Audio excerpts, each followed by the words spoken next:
Behind the Frenzy, sponsored by the My Auto Group. Hey, welcome everyone to the Behind the Frenzy podcast. I'm Dean Holsworth, along with my good friend Andy McDonald. We're back for week 4 of the high school football season here in West Michigan. First of all, we're going to kind of recap last week.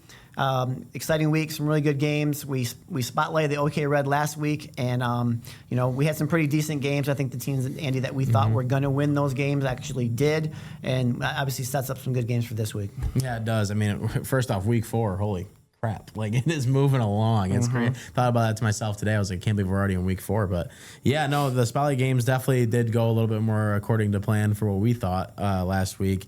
It was definitely East Kentwood getting the best of Jenison. I went out there and talked to Jenison. They knew it was a big game for them, but they weren't able to get the job done. This past week it was 54-7 East Kentwood, and that's just kind of furthering East Kentwood on the path around. We'll talk about them a little bit more as the show goes along. Yep. Rockford and Grand Haven play against each other, and Rockford was able to get a big win out there in Grand Haven, 42-24.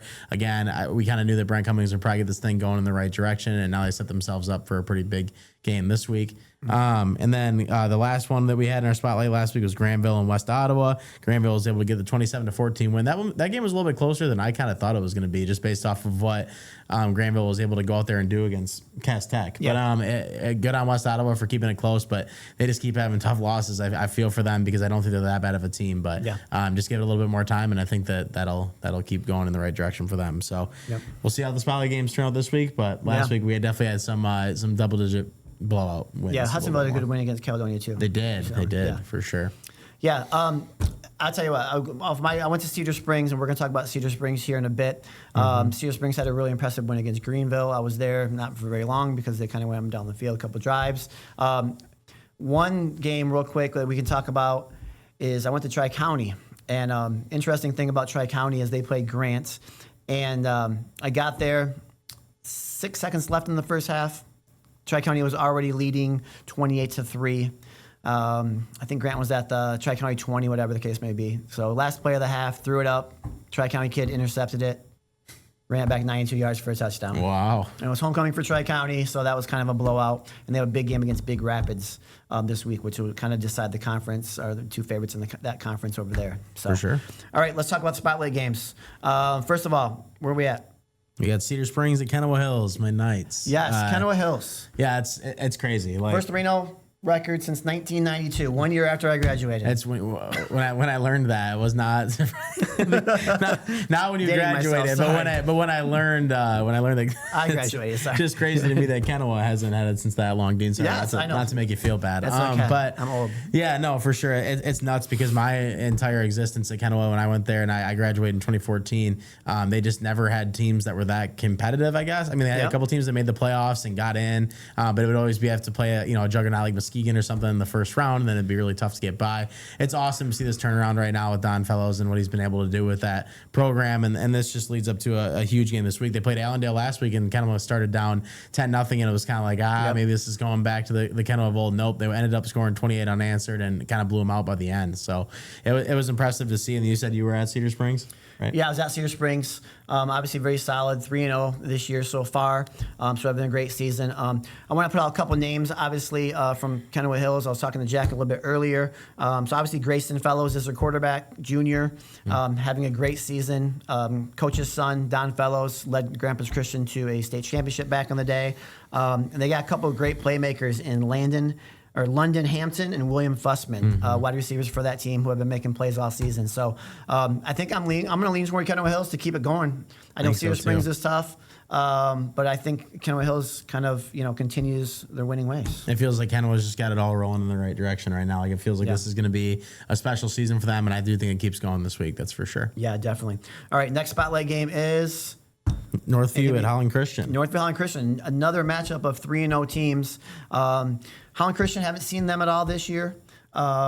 So, They got a big win over Holland last week, their rival, and it was by double digits. And a lot of their wins have been by double digits so far this year. Northview, I still go back to that West Catholic game that I covered in week 1. That was kind of a huge win for them when they were down for the majority of that game and found a way to score 4 unanswered touchdowns. And we kind of know more about them now. Like they are starting to become like for real. I mean, they've only lost 1 game in their last 13 tries. Yep, and went that was 12 the their last playoff 13. game. Just going to say that. Yeah, so it's definitely impressive for them. And I think I'm going to pick Northview to keep it rolling this weekend. Okay. Next spotlight game. Yeah, we got Zeeland East at Unity Christian. Zeeland East. I think Zeeland East is kind of a surprise team, Andy. Like they're 3-0, and Unity Christian. Maybe they're just getting that little mojo from Isaac Tesla, but they continue to play really, really well. And Unity Christian's been a team on the rise. Obviously, we watched them, win a state championship, and they've had some really, really good seasons. Craig Tibby does just a great job over at Unity Christian. Great they run the ball well. Obviously, their quarterback Justin Phoebus. For those who didn't know, his dad is a longtime sports information director at Calvin University now. So I've known him forever, and to see his son now kind of leading that team is pretty cool to watch. Yeah, for sure. No, I mean, Unity Christian, they've been able to beat all their opponents by double figures so far. It's been really impressive. They're not just like cupcakes. They beat Whitehall and Forest Hills Eastern, so a couple of teams that have had some good seasons over the past few years, they've been able to handle easily. So yeah, it's definitely been good for them. But yeah, Zeeland East, all the talk out there always seems to be about Zeeland West, and rightfully so. They've had some very, very good seasons in the past, but right now the Chicks are they're 3-0, and I think this is a big chance for them to kind of prove that they belong in a higher up category. So we'll see what's able to happen. I think this one could be a little bit more of a toss up. I think it could be pretty close, but I'd go with Unity Christian right now if I had to. Yeah, definitely.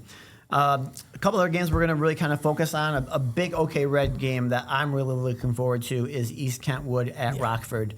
East Kentwood has not beaten Rockford since I think 2019. Also kind of a playoff game, and then the last regular season win was in 2018.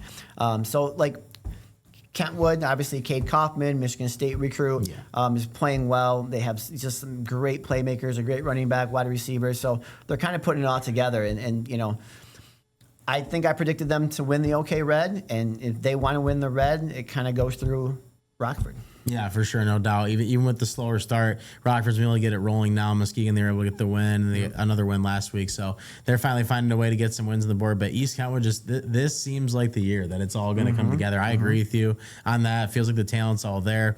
They have it rolling in the right direction so far. And I think the East Kentwood does get it done against Rockford this week. I'm going to take them. Yeah.